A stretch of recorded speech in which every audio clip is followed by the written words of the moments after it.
So next, we are going to do probably my favorite. I love all of this, and I've done this all for years, and I'm glad you're here for me to share some of what I do for holidays with you. This is called, and let me know, please, who's done this, because I'm going to add some things for you. This is the 60-degree triangle table runner. I love these. We're going to do it the Eleanor Burns way again, no binding, because it's Christmas time and we've run out of time for binding. But this is what we're making. Oh, wow. Okay. The problem, and I have a pattern for this out there, so I'm not going to give you all the rules because I can't. But the problem with the pattern that I'm about to share with you is they only do 2 spirals. Please understand that these spirals can go on and on forever. Your table runner does not have to be this big. After I'm done with this spiral, I could have come in with another white one. You can do more with these. If you're fussy cutting, they have you buy 1.5 yards of fabric, but you only use a fraction of it. So this actually started, and we have all this too, including the rulers, started as this. This is a 60-degree triangle ruler. The prep of this one takes longer than 2 hours. The sewing of this one does not. The prep is simply because you have to fussy cut. You have to fussy cut your owl and things like that. And you have to decide which direction it's going to go. So when this is laying down, this was the full width of the border print. And what you do is you take your ruler and you find first the width you want. Don't worry about the imagery yet. You're going to find the width you want. And the width you want to make sure it lines up with everything.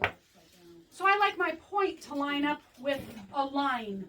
I don't want to wing the line. So see, my tip lines up with the black. And then you're going to cut.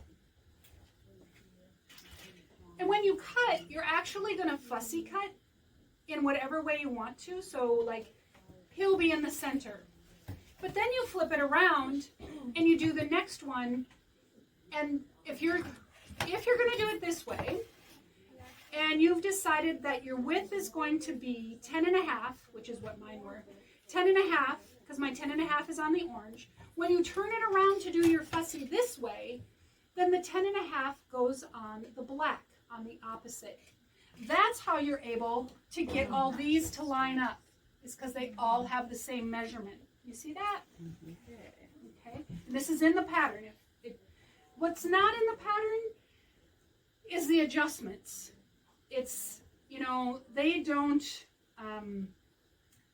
account for wanting it bigger and all kinds of things like that. So when you do it this way, you still have to move left and right. So you're sewing, so you're cutting from both directions. That's how you get a piece with a white tip and a white bottom. Because you need both to create the image. Do you see that? So this one was done in this spiral. This is the matching candle mat. And how I create them is I put right sides together, batting on the back, just pin to secure the edges, and then I sew 1/4 inch from the edge and turn it, and then top stitch it closed all the way around. That instead of binding, because I don't want to do points and all that on this. And then I quilt afterwards, and quilting is nothing more than a stitch in the ditch. Now, here's the fun part. This is where I get to take all my extra little pieces that I created from this repeated fabric and show you another version. The other problem with most of the patterns is there's like 6 patterns for this out there, but each one of them is just about a new layout. Whatever. Take your stuff to the wall. Don't go into this with any preconceived notion. You honestly do not know what your table runner is going to look like. You just know what you've cut. But it is a shock and a surprise when you start putting it on the wall and all of a sudden you're like, oh, look at how that looks. It's kind of like creating a one-block wonder and seeing all these kaleidoscope blocks come to life. It's crazy. So, here's another layout option for you. This is the one I did for my aunt. She adopted it. I did it with Christmas fabric. She adopted a new puppy, and so I made a table runner out of this new puppy fabric and created this view, and it's a three-dimensional view.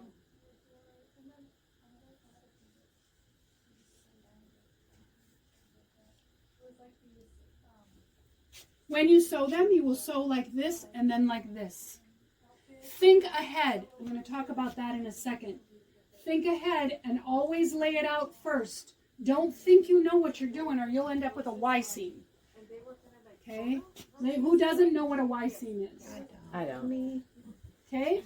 A Y seam is where you have to sew to 1/4 of an inch and then sew to 1/4 of an inch and hope that your points still come together. So think ahead, and you'll see what I'm talking about when I finish laying this out.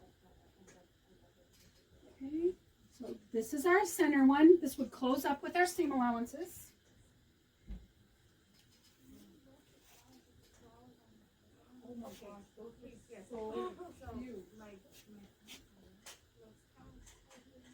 Oh, wait, that just came in.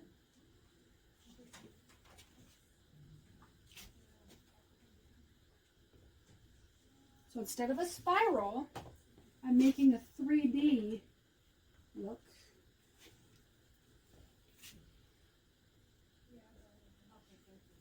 And then I repeat that same thing on the other side. No, it won't.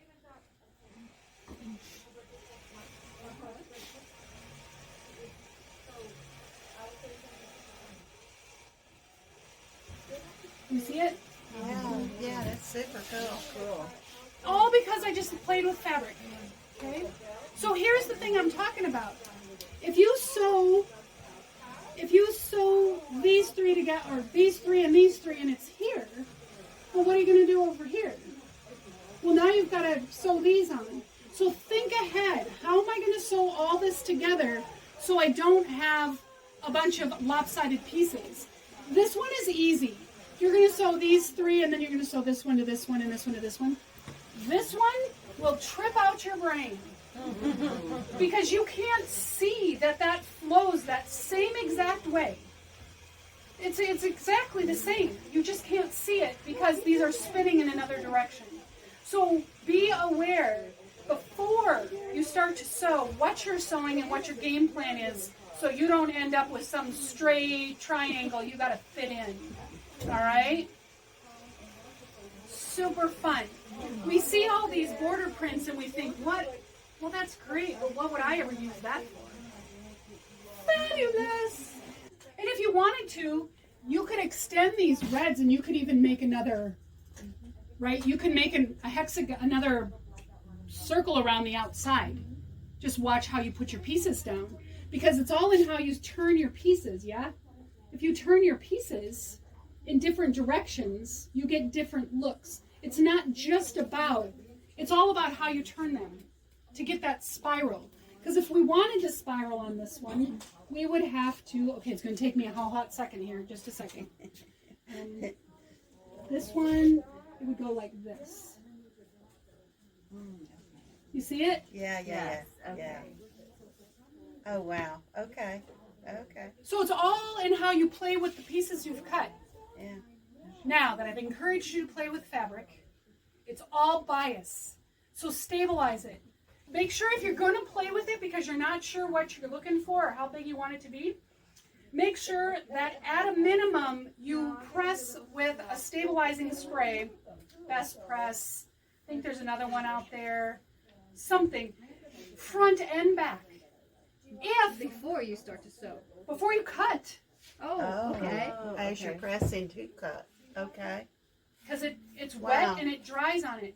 If you're not sure, you can, and we sell this too, of course, you can use what's called Terrio Magic. Terrio Magic is a stabilizer. We recommend it for people who do embroidery. We've put ours in this spray bottle because we like the misting of it. It turns your fabric to paper. It literally gives it the texture of paper, so it will not stretch, and you can manhandle it. But when you wash it, it washes out, okay? Oh, while that's heating up, I'm going to give you a little lesson in washing things. I had somebody in here the other day and she said, I never wash my quilts before I give them. And I said, I am not a soapbox girl, but I got one for you today. You've got to. You've got to wash the things you make before you give them. You have no idea where that has been. It has been in a fabric, it has been in a shop in Indonesia and created. It has then been put on smaller rolls of 100 yards, right? That are then shipped to the United States and put into another factory. They're then put on another machine that folds them, rolls them on bolts, cuts them, and wraps them in a plastic you don't know where it came from, puts them on another truck to put them in another warehouse, where they are then packaged and shipped to me.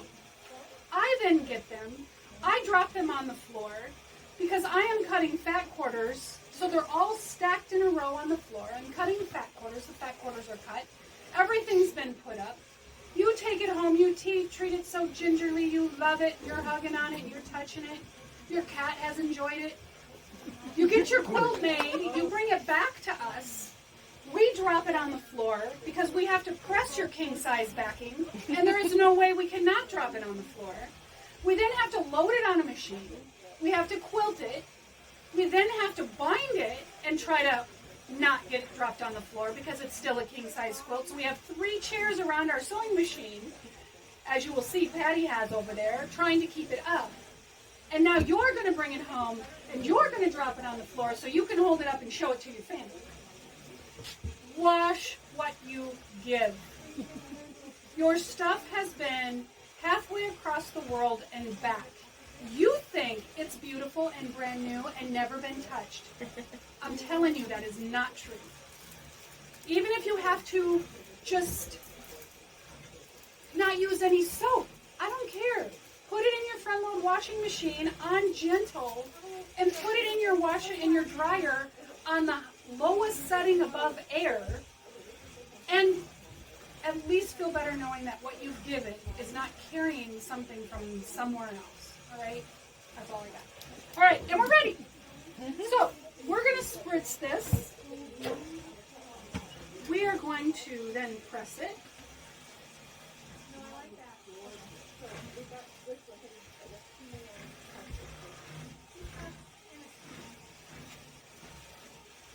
Here's how it started. Here's how it is. You feel it? All right, I can.